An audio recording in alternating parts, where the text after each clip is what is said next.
Bienvenidos nuevamente a esta serie de cápsulas en el tiempo, donde estamos abordando como eje central lo relacionado a la historia de la medicina.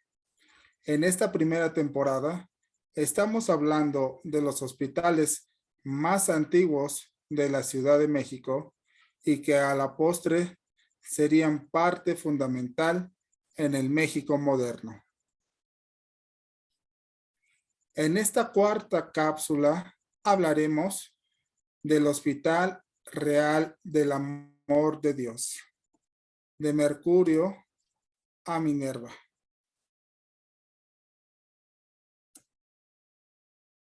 Con la llegada de los españoles al Nuevo Mundo, llegaron junto con ellos nuevos sistemas que cambiarían lo hasta ahora conocido por los pueblos prehispánicos que conformaron Mesoamérica.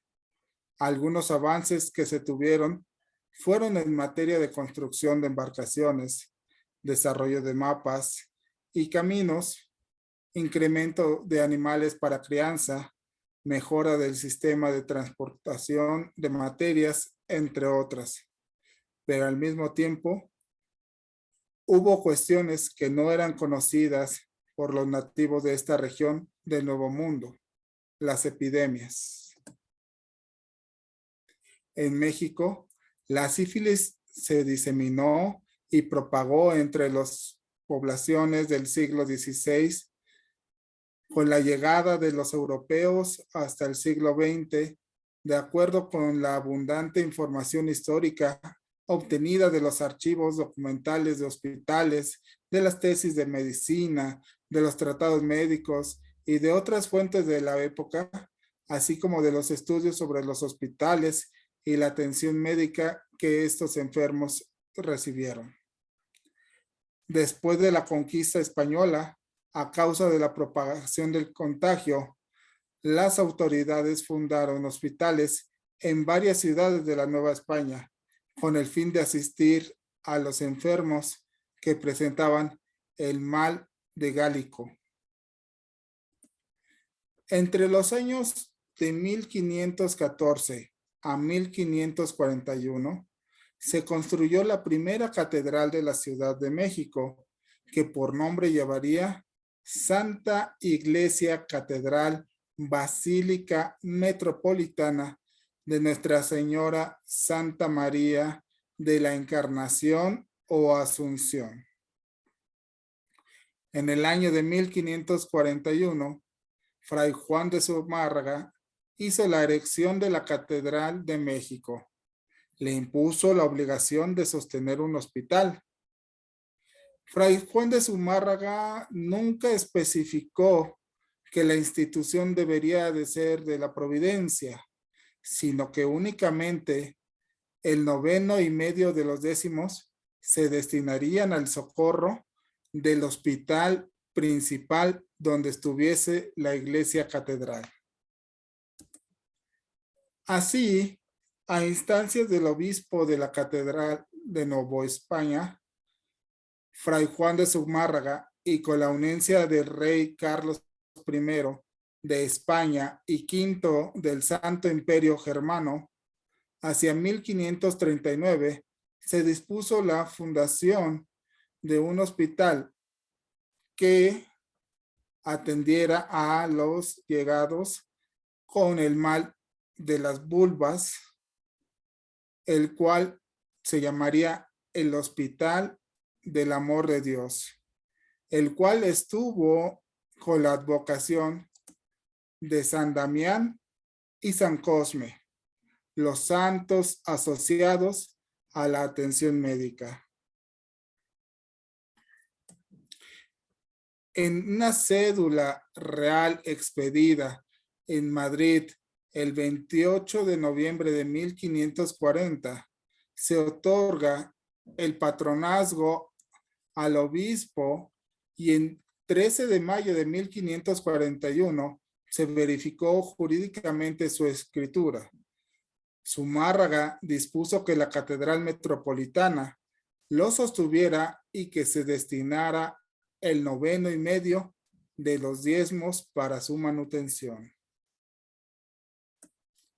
Cabe señalar que el primer obispo de la Nueva España, Fray Juan de Zumárraga, sería el primer capellán, y el segundo capellán que tuvo este hospital fue el célebre sacerdote Carlos de Sigüenza y Góngora. El edificio que ocupó el hospital fue inicialmente una cárcel y ampliado pocos años después con las instalaciones que habían sido del Colegio de Niñas cuando este fue suprimido.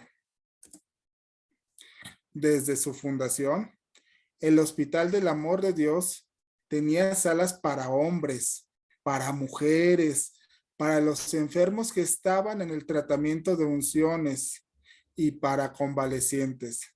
Su capacidad en un principio era solamente de 40 camas, pero para el siglo XVIII tenía 150 ordinariamente, pero si las necesidades lo ameritaban, podía aumentarlas hasta 200. En el año de 1781 se atendieron más de 4,500 enfermos en ese año, lo cual significa una ocupación de 150 camas diariamente. En 1786, cuando se le suprime como hospital, empezó su sufrimiento porque se modificó importantemente. El 1 de julio de 1788, los últimos pacientes que se encontraban aún siendo atendidos fueron trasladados al Hospital de San Andrés. Con esto, el Hospital del Amor de Dios cerraría sus puertas para siempre. Años después, en 1794, la Real Academia de Bellas Artes de San Carlos compró el edificio que venía rentando desde 1791 y lo remodeló totalmente, conservando básicamente la disposición arquitectónica. Pero de este modo, aunque el edificio presenta un aspecto totalmente neoclásico, aún puede descubrirse en él al Hospital del Amor de Dios y encontrar en las viejas paredes del muro norte los restos de aquel primer colegio de niñas indias que hubo en la Ciudad de México. La Real Academia de Nobles Artes de San Carlos de Nueva España, dedicada a la enseñanza de la arquitectura, pintura, escultura y grabados, se creó en el año de 1781 en honor de Carlos III. Originalmente se ubicó en la Casa de Moneda y para el año de 1791 se trasladó al edificio actual, el antes Hospital del Amor. Este recinto, diseñado en 1864 por el arquitecto Javier Cavalieri, es una sobria y elegante construcción de estilo neoclásico con marcada influencia renacentista. En su interior, en el patio, con arcadas de proporciones clásicas, cobija un magnífico domo de hierro fundido, una serie de esculturas, copias perfectas en yeso de piezas originales como la Victoria de Samotracia y la Venus de Milo, por mencionar algunas. En el siglo XVIII y XIX fue centro medular de la creación artística en América. Los modelos que se seguían entonces tenían que ver con las academias francesa, inglesa y española. Para el siglo XX, surgió un movimiento que marcaría el país, un movimiento con características de mexicanidad que dio pie al muralismo. Muchas gracias por su atención y recuerden la frase que se popularizó en el siglo XVIII. Una noche con Venus y una vida con Mercurio. Nos vemos en la próxima.